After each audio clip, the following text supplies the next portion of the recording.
Bienvenidos a Perú Conectado, donde te cuento las noticias más impactantes e importantes del momento. Comencemos.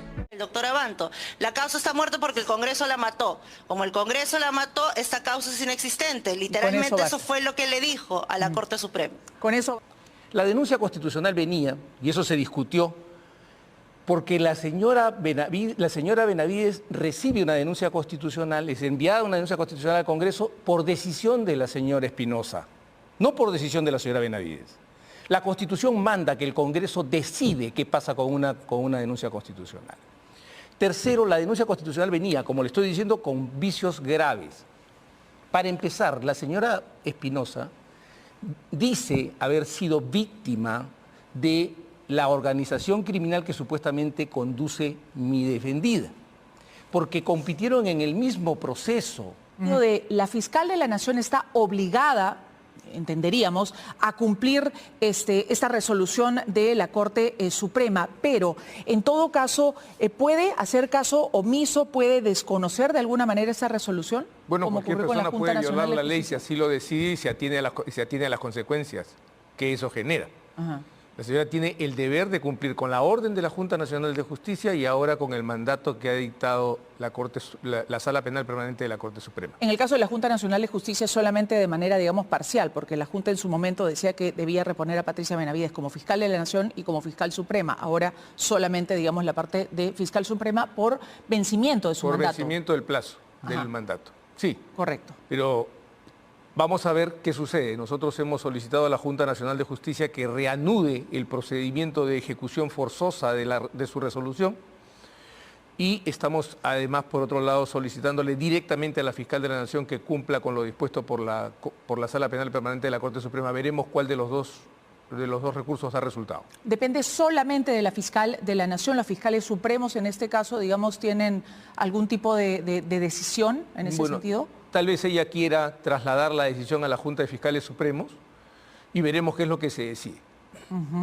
A ver, quisiéramos escuchar a Beatriz Ramírez, entonces abogada constitucionalista, sobre la misma pregunta, si está obligada la fiscal de la Nación o puede, digamos, hacer caso omiso, desconocer lo señalado por el Tribunal Supremo. Buen día, Melissa. Buen día a Humberto. Creería que sí, yo en eso coincido con el colega, las resoluciones judiciales se cumplen, así que más allá de las, digamos, discrepancias que uno pueda tener con el contenido, sí, la fiscal de la Nación tiene que cumplir esta resolución, ¿no?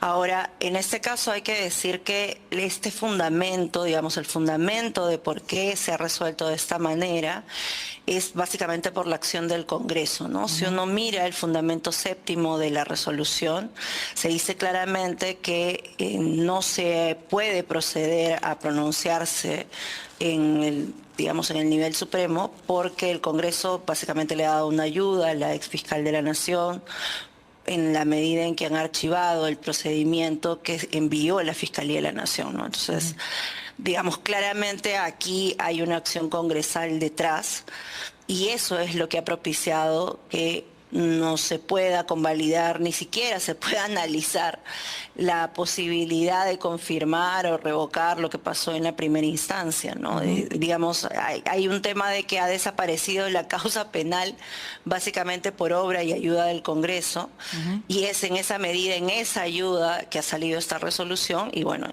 tiene que cumplirse, pero creo que hay que destacar también la acción del Congreso detrás de esta resolución, ¿no? Exacto. La resolución creo que es bastante clara por eso, ¿no? Exacto. Digamos que allí entonces podríamos considerar, o usted consideraría que el Congreso le lanza un salvavidas de índole política, más no técnica, lo que imposibilitaba al Poder Judicial, en este caso, a suspenderla, mantener esa suspensión, me refiero. Sí, tal cual. En el fundamento séptimo, para todas las personas que te siguen, Melissa, literalmente lo que dice la Corte Suprema es que mientras el Congreso no declare al lugar la formación de la causa contra la señora Benavides Vargas, no es posible pedir y otorgar la medida solicitada de suspensión temporal en el cargo, ¿no? Entonces, queda clarísimo que digamos, la intervención congresal ha sido razón central para esta decisión, ¿no? Entonces, obviamente las decisiones judiciales hay que cumplirlas, pero también hay que leer la resolución con los motivos que tiene detrás, ¿no? Porque la acción congresal no ha sido nada inocente, sino que más bien ha sido muy propicia de este resultado. Que tiene que responder el doctor Abanto, que, a ver, está riendo incluso. A ver, para usted también el Congreso de la República de alguna manera le lanzó un salvavidas a Patricia Benavides, permitiendo su reingreso y propiciando que cualquier tipo de investigación quede por lo menos suspendida. A mí no me gusta esa teoría por una razón sencilla. Cada vez que el Congreso rechaza una denuncia mal hecha, está lanzando un salvavidas al denunciado. Esa es más o menos la teoría que se quiere levantar aquí. ¿Por qué mal hecha?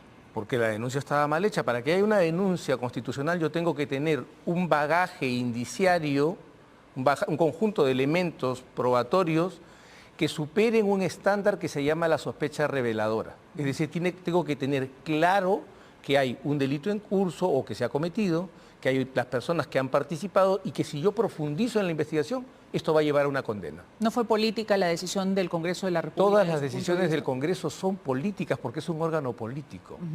Pero criterios políticos primaron antes que criterios técnicos en la suspensión. Yo creo que no. Yo creo que ha habido una revisión del informe y han encontrado que el informe era insuficiente y que lo que acompañaba a la señora fiscal a su denuncia eran los dichos. Fíjese, le voy a dar un ejemplo muy sencillo. De su asesor. No solo de su asesor, que se ha declarado delincuente y aspira a ser colaborador eficaz. Entonces es un primer punto que la Corte Suprema ha dejado claro siempre, que el aspirante a colaborador eficaz es un testigo sospechoso, a que no se le puede creer. Antes se generó, durante estos últimos 7 años se generó la imagen de que la palabra de colaborador eficaz era verdad revelada. Eso es falso. Segundo, hay un testigo protegido 1 que al mismo tiempo es el aspirante a colaborador eficaz 8. ¿Y sabe qué pasa en la denuncia de la señora? Que se corrobora los dichos del testigo protegido 1 con los dichos del colaborador eficaz 8. Entonces, ese trabajo, que es burdo, ha sido revisado por los congresistas y ha originado su rechazo. Eso es lo que ha pasado, no es un salvavidas como se dice, ¿no? Correcto. Ella está relacionada o vinculada en esta denuncia.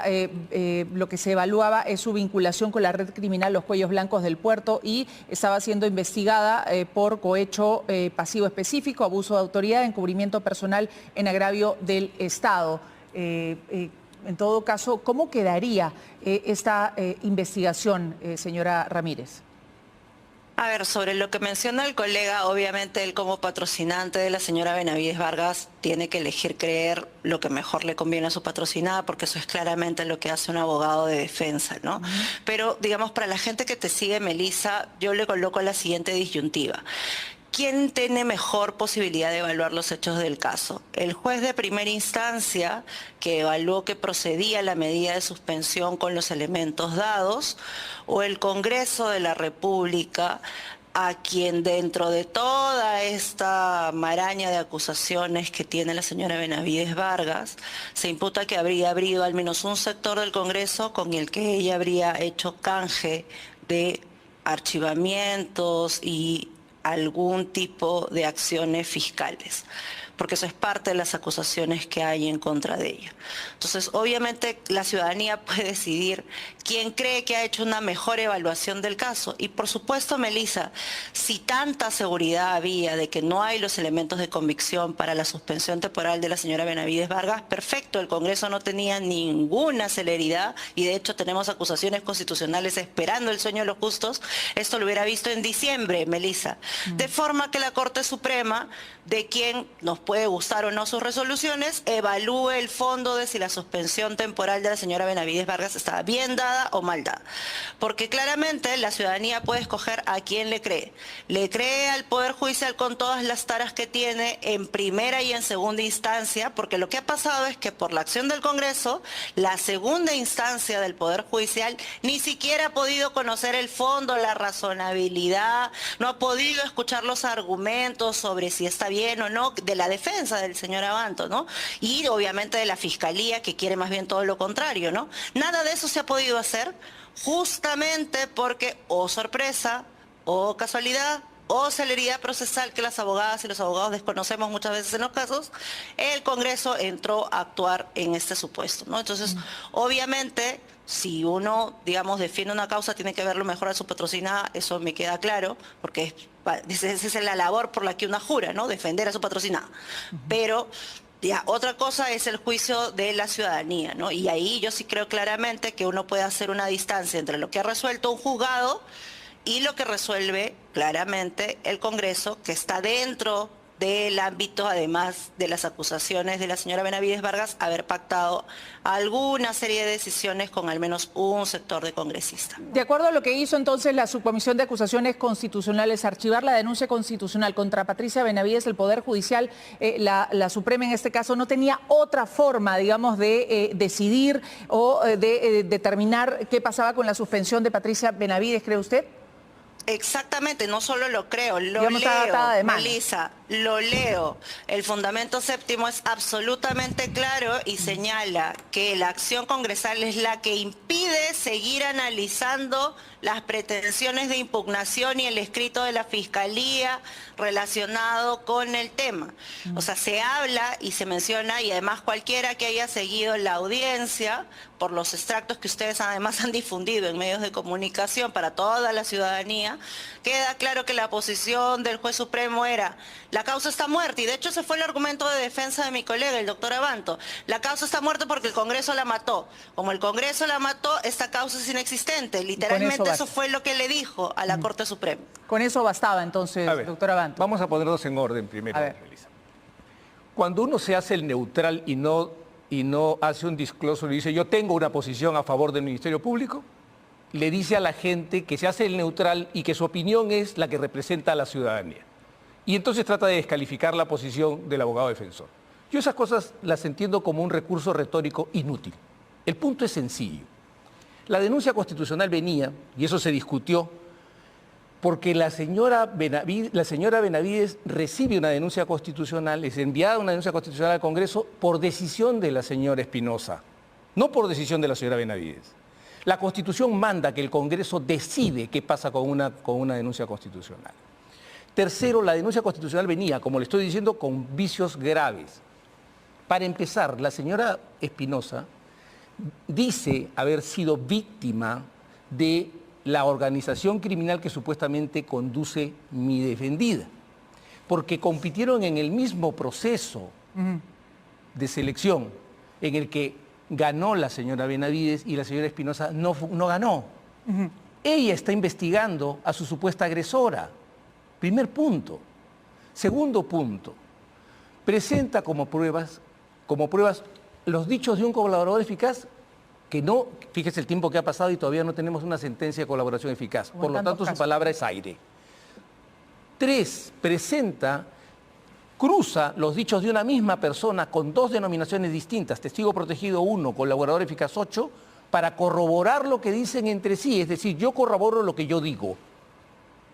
Y además señala que hay un policía al que se le pidió variar un informe y está la declaración que dice que hizo el informe por orden de su superior sin interferencia de nadie.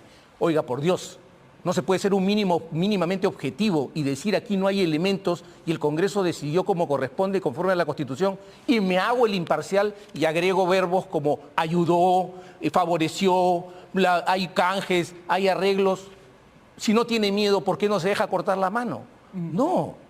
En un sistema constitucional, quiero recordarlo, las personas son inocentes hasta que se pruebe lo contrario. Tengo que ir cerrando. Quisiera preguntarle, en todo caso, ¿está de acuerdo en que solo debe ser repuesta como fiscal suprema, más no como fiscal de la Nación? Es la posición que además la doctora Benavides ha hecho pública ayer. Correcto. Anoche. ¿Qué quiere decir que es imperativo o cómo ha tomado Patricia Benavides, la defensa de Patricia Benavides, el hecho de que sea imperativo? ¿Está esperando que hoy mismo sea, digamos, repuesta en el cargo? ¿Quién debe, en todo caso, permitir la reposición? La Junta Nacional de Justicia tiene que decir, oiga, haga caso fiscal de la Nación a lo señalado por la Corte Suprema y repóngala. ¿Cuál debe ser, digamos, el protocolo a seguir? Nosotros hemos pedido a la Junta Nacional de Justicia, esta orden era imperativa desde que la Junta Nacional de Justicia la impartió. Así de sencillo. Puede disgustarles, puede la señora Espinosa molestarle, puede provocar sus pijamadas. Domingo Pero tenía García que haberla Belaúnde, cumplido. constitucionalista, ha señalado que no correspondía en este caso ponerla, digamos, como fiscal de la Nación, porque esto debe salir de una elección. No era el caso, como se ha dado, de Patricia Benavides. Pero en todo caso, por Pero favor... permítame decirles, Sí. hay un error en el juicio de Domingo con todo el efecto que yo le tengo. La resolución declaraba la nulidad de la sanción.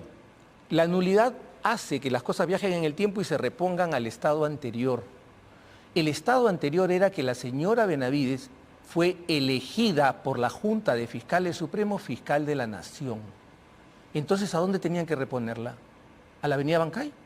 No, a la Fiscalía de la Nación. Entonces, no es ese cuento que se han inventado varios que dicen que la Junta ha querido elegir al fiscal de la Nación. No, la Junta estaba reponiendo al fiscal de la Nación que había elegido la Junta de Fiscales Supremos. ¿Cuándo y cómo debería ser repuesta Patricia Esperamos Benavides? que haya una reacción inmediata, tan inmediata como cuando se presentó la denuncia constitucional, la solicitud de suspensión, y el señor Segismundo León dictó una resolución en 4 horas. Correcto, entonces debería ser, por eso digo, inmediata. De la manera más inmediata. Ustedes, digamos, tienen pensado un plazo máximo y si no, interpondrán algún tipo de Estamos esperando recurso. las decisiones. Ya hemos presentado los escritos a la Junta Nacional de Justicia y a la señora Fiscal de la Nación. Ah. Ya ellos decidirán. Nosotros no tenemos más que la posibilidad de recurrir, no decidimos. Muy bien, muchas gracias a... Bueno amigos, eso fue todo. No olviden suscribirse al canal y compartir el video. Hasta pronto.